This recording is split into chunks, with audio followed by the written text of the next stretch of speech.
Welcome back. Kicking off tomorrow at the Camel's Art Gallery, brand new exhibit going up. Here to tell us about it, we have James Gordon and Daniela Ginta, who are helping to spearhead this special project. Thanks for being here, guys. Thanks for having us. Yes, do tell us, what is it called? It's there's a specific name for it. The Everyday Sustainable Energy Superheroes We exhibit. just call it the ESESE. No, it's the Everyday Sustainable Energy Superheroes Exhibition. What is this all about? So maybe I'll start, shall I? Okay. So we've got talking notes. So the main impetus behind the whole thing was, of course, we live with this big thing that affects us all called climate change. And yes, it's cold out there right now, but it's always good to remember there's a difference between weather, which is what we're experiencing now, and climate, which is the big picture. So 2016 was the warmest year on record for the planet. So it's a big issue.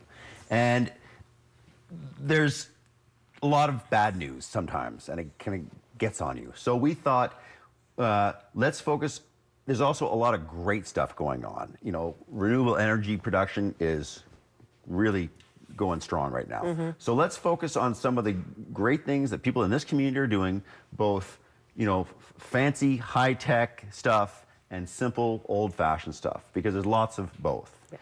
And so, and celebrate the people who are taking the extra step to do that. And then we're left with a bunch of great ideas that hopefully you'll come to the exhibition, you go, oh, I can do that. At home, you know, right. This is not that complicated. Yeah. And just get those ideas out there. Give us some examples of some of the ideas that make up this exhibit, some of these great power-saving ideas.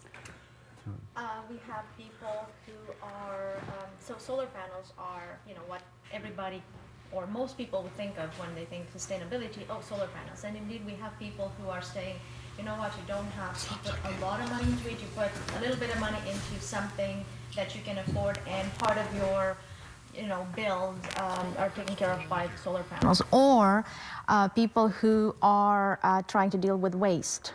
We're also featuring that, like how being aware of how much waste you're producing or how much waste your family is producing. How do you reduce that? How do you incorporate you know, different ways of consuming so that you produce less waste, knowing that it's not going anywhere, it's still staying with us. So people, we have one of our featured families, and as one of our nominees is are the people with the Darfield Earthship, and that's an interesting project. It's a house that's extremely sustainable. So we have a video about that. We have a little bit of a story going with it. So I think it will be an interesting eye-opener for people who say, oh, I don't know. It is possible. It is. All you have to do is just look a little bit into it and say, well, if they can do it, maybe I can try a little bit. Is this the small house that's being built? It's not that small. No. It's just extremely power smart, is that right? Yes. Yeah. And where is it being built? Well, it's finished. It's in Darfield, which is just north of Barrier. Okay. And it's a family home. There's three kids and two parents. They also run their vehicles on old French fry oil from the local Barrier A&W. Really? Yeah. How do you run your vehicle on French fry oil?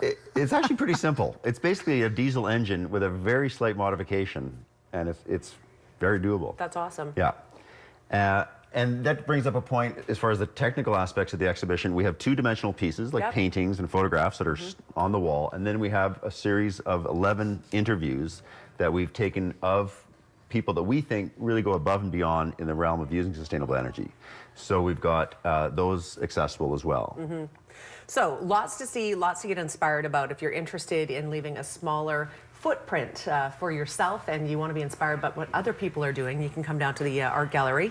We're already out of time, unfortunately, but to let people know, it opens tomorrow at the Camel's Art Gallery. And how long does it go? 6:30. Tomorrow is the opening time, and it goes until March 25th. March 25th, so people can come in, take a look. It's a free exhibit. It's just right outside the library, so as long as the library is open, we have the exhibit you know, free for people to view, and there's going to be a guest book, so people, we want it to be an interactive thing. So people in the community can interact with us and leave ideas and leave suggestions, and maybe this will lead to other future big projects. And Great. Hats we off have to the to- both of you for spearheading this. This is very inspirational. It's good for you. people to start Thank thinking you for about things having like us. this more. All right. Thanks. Thank you. Information on the screen if you are interested in coming down to the art gallery starting tomorrow. It's going through until March 25th. And certainly as well, James Gordon, I've thrown up your email address. I hope that's all right. Yes, If people if anyone want has questions or comments, yeah. Exactly. We're back in 2 minutes. Stay with us.